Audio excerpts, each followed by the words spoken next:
She was crying in her car at the airport parking lot when a man tapped on the window and said, "Excuse me, are you okay?" Amelia startled, her chest jolting against the seatbelt. She swiped at her cheeks with the back of her sleeve, even though the streaks of mascara were already smudged beyond fixing. Her first thought was to ignore him. Just turn the key in the ignition, drive off, pretend no one saw. But the voice was gentle, not intrusive, not prying, just concerned. She looked up. The man standing outside her window wasn't airport security or one of those pushy shuttle drivers who offered rides at night. He was in his mid-30s, maybe a few years older than her, with tired blue eyes and a week-old scruff that made him look like he hadn't decided whether to shave or surrender to the beard. He was holding a leather duffel bag slung over his shoulder, his other hand raised in a polite half-wave as if to show he wasn't a threat. "I didn't mean to scare you," he added quickly. You look like you could use some water, or something." Amelia blinked at him, then at her reflection in the rearview mirror. God, she looked wrecked. Puffy eyes, red nose, lips trembling. It wasn't the image she wanted anyone to witness, least of all a stranger in an airport parking lot. "I'm fine," she said, her voice hoarse, brittle. "Thank you." He hesitated, shifting the strap on his shoulder. "You sure? Because I've been standing here debating whether to mind my business or not, but you look like you've been sitting here a while." Amelia's car smelled faintly of vanilla air freshener mixed with the salt of her tears. She'd parked almost an hour ago and hadn't moved since. The terminal lights glowed in the distance, people still spilling out with rolling suitcases, families reuniting, couples kissing. And here she was, alone, locked in her bubble of grief. Her hand hovered over the window button. Against her better judgment, she pressed it down just a few inches. "Really, I'm fine." The man crouched slightly so his eyes aligned with hers. He wasn't smiling, but his expression was steady, calm. Sometimes saying you're fine means you're not fine. The remark cut closer than she expected. Amelia swallowed hard, her throat aching. "Look," he said after a pause, "I don't need to know what happened. I just know airports. They're hard places. Endings, goodbyes, things you can't take back. I've had my share." His voice dropped low, the kind that sounded like it carried its own bruises. "But no one should have to sit through it alone." Something in her chest cracked. She hated that a stranger's words could undo her defenses, but loneliness had a way of amplifying kindness until it was unbearable. "What's your name?" he asked carefully. She sniffled. "Amelia." "Hi, Amelia, I'm Daniel." He adjusted the duffel again. "Would it help if I just sat on the curb nearby? I don't have to talk. You don't even have to look at me. Just, so you're not alone in this parking lot at midnight." Her instinct screamed to say no. But another part of her, the raw and exhausted part, thought of how heavy silence could be. And Daniel didn't seem threatening, more like someone who had also found himself in the wrong place at the wrong time. "Do what you want," she muttered, rolling the window back up halfway. Daniel gave a small nod, then lowered himself onto the curb beside her car, stretching his long legs out. He set the duffel at his feet and leaned back on his hands, tilting his face toward the night sky as if it had answers written across it. For a while, neither of them spoke. Amelia tried to steady her breathing. The tears had dried into a tight mask on her cheeks, but fresh ones threatened to spill every time she replayed the last hour in her mind. Her younger sister, Claire, had boarded a flight to Paris, one way, no looking back. They hadn't parted with hugs or promises. They'd argued, bitter words about betrayal and choices and selfishness, until Claire stormed through the gate without glancing back. Amelia had stayed behind, hollowed out, watching her sister disappear into the crowd. Now the echo of that fight rattled in her skull. Finally, Daniel's voice broke through. "Whoever you said goodbye to, they must mean a lot." She glanced at him through the glass. His tone wasn't curious, just observant. He wasn't fishing for gossip, he was making space. "My sister," she admitted quietly. "She's gone." Daniel's eyes flicked toward her, steady and unreadable. "Gone as in, moved away. Or gone as in, she's alive," Amelia said quickly, wiping at her nose. "She just left, for good, and I don't know if we'll ever talk again." Daniel nodded slowly, absorbing the weight of it. "That hurts. I know that kind of goodbye." "Do you?" "Yeah," he exhaled, pressing his lips together. Different circumstances. But I know what it's like to watch someone walk away and feel like you've lost them even though they're still breathing. The quiet between them deepened, no longer awkward but shared. Amelia let out a trembling laugh that wasn't really a laugh. Why am I telling you this?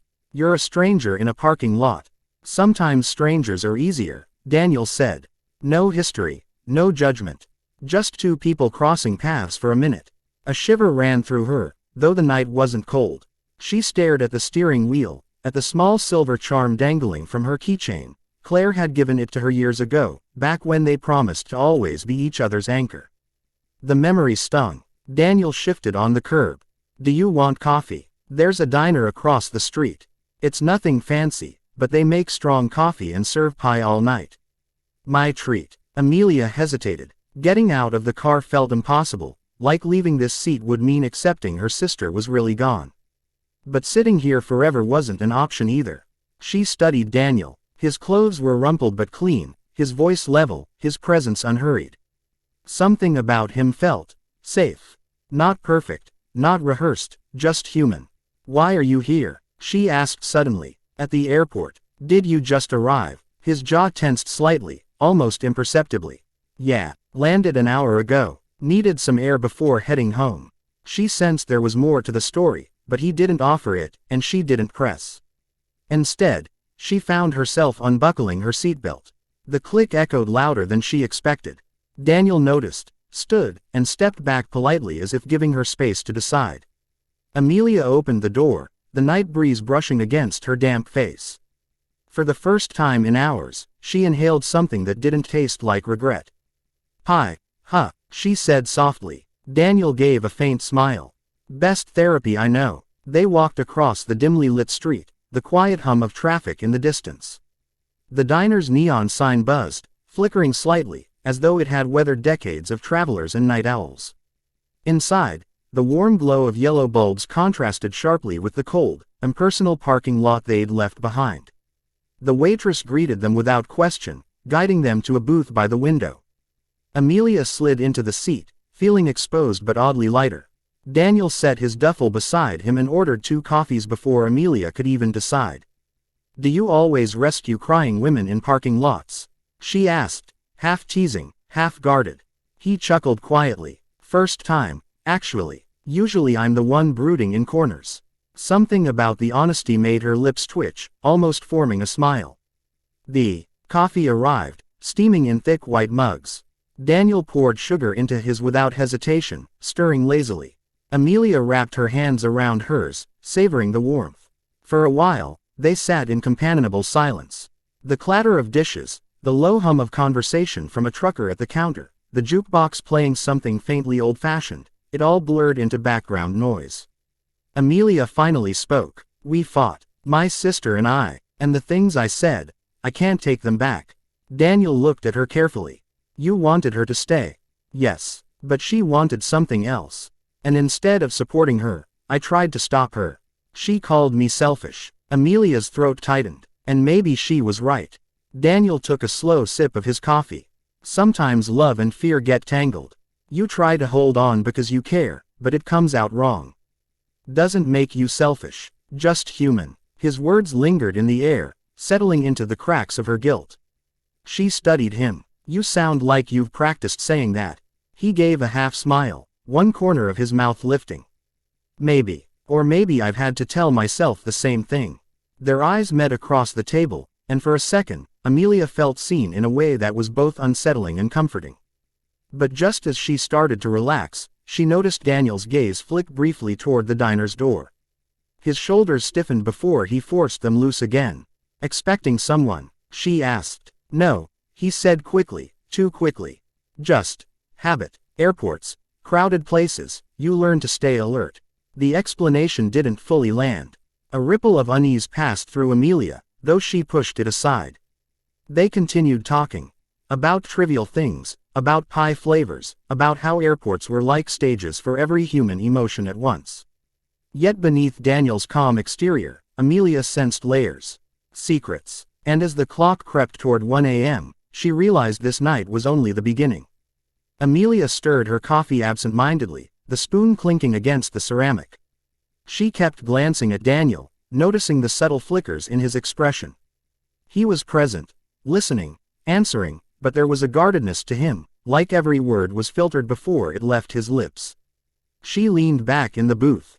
You said airports are hard places for you too. Who did you lose? Daniel's hand stilled on his mug. For a second, he didn't answer. His gaze shifted out the diner window, to the glow of headlights streaking by. My brother, he said finally. His voice was quiet, rough. He left, in a way that doesn't give me another chance to fix it. A real goodbye, permanent. Amelia's breath caught. I'm sorry. He gave a small shrug, but the muscle in his jaw flexed. I wasn't there when I should have been. And now I can't undo that.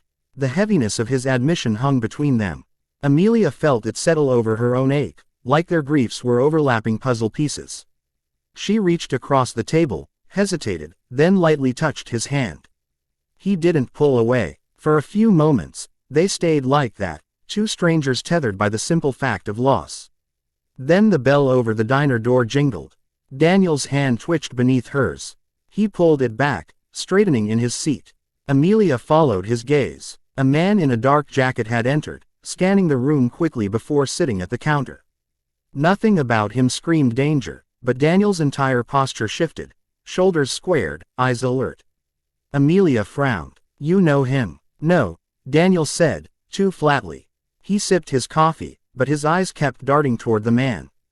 Something inside Amelia bristled. Why do I feel like you're not telling me everything? Daniel leaned closer, lowering his voice. Because some things aren't safe to talk about. Not here. Her pulse quickened. Safe. What does that mean? He exhaled through his nose, setting his mug down carefully. It means I might have brought something into your night that I shouldn't have.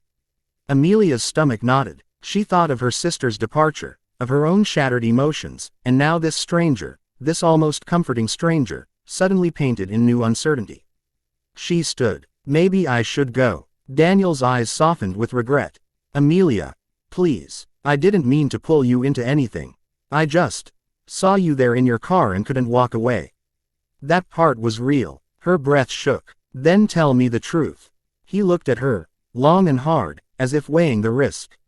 Finally, he leaned in again.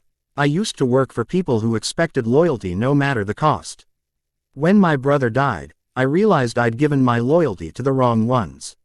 So I walked away, and they don't forgive that easily. Amelia's throat tightened. Are you saying someone's after you? Daniel didn't answer directly, but his silence was enough. The man at the counter ordered pie, chatting casually with the waitress.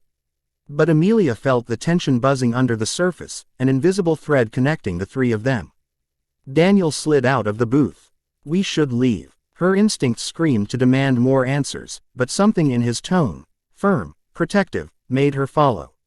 She grabbed her coat and hurried after him. Outside, the night air hit colder than before. Daniel walked with purposeful strides, his duffel swinging at his side. Amelia kept pace. Where are we going? She asked. Your car first, he said. Then I'll figure it out. She stopped short. Figure it out? You mean hide, run? He turned to her, face shadowed beneath the neon glow. I mean keep you safe. You didn't ask for this. Her heart pounded. She wanted to argue, to walk away and wash her hands of this stranger's secrets. But deep down, she knew she wouldn't. Not after the way he'd sat on the curb just to keep her from being alone. Not after the way his words had eased a part of her guilt about Claire. Daniel, she whispered, I don't scare easy. But I do deserve honesty. His eyes searched hers. For the first time, she saw not just weariness but fear, raw, human fear. And yet underneath it, a quiet strength. You do, he admitted. And if this night ends badly, I don't want you thinking any of it was a lie. I wanted to sit with you. I wanted to hear your voice instead of my own regrets. That part is true. Her chest ached. She nodded, then followed him the rest of the way to her car. They climbed inside. Daniel sat in the passenger seat, scanning the mirrors. Amelia gripped the wheel, trying to steady her nerves. What now? She asked. He glanced at her. Drive. Just away from here. She started the engine. The hum filled the silence as they pulled onto the road, the airport lights shrinking in the distance. Amelia's mind swirled with questions. About who Daniel really was, about the people he left behind, about why fate had dropped him into her life tonight of all nights. But strangely, her tears had stopped. They drove for nearly an hour, winding through quiet streets and deserted highways. Daniel gave sparse directions, eyes sharp on the mirrors.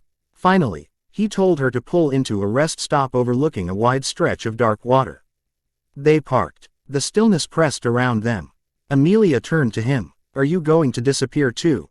Like my sister?" Daniel's mouth curved, but it wasn't quite a smile. "I don't want to. But if I stay, I make you a target." Her hands clenched in her lap. "So that's it. We just met, and now you vanish, and I never know what was real." He looked at her fully then, the weight of his gaze grounding her. "Amelia, everything tonight was real, maybe more real than anything I've felt in a long time. But the truth is, I can't give you a future. Not while I'm looking over my shoulder." Tears pricked her eyes again, but this time they were different. Frustration, longing, the ache of possibility cut short. "You don't get to decide what I can handle," she whispered. Daniel's breath caught. For a moment, his guard cracked. He reached out, his fingers brushing against hers. The contact was electric, fragile. "I don't deserve this," he murmured. "Neither did I," she replied, her voice trembling, "but life doesn't care what we deserve."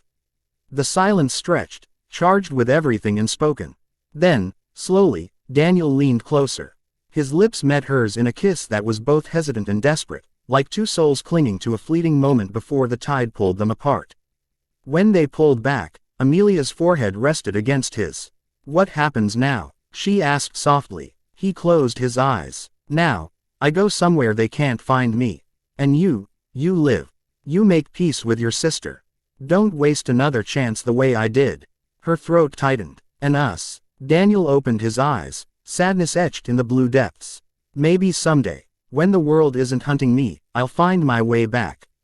Until then, remember me as the guy who shared pie with you at midnight." Amelia's heart cracked open, but she nodded, because holding him tighter would only tear them both apart.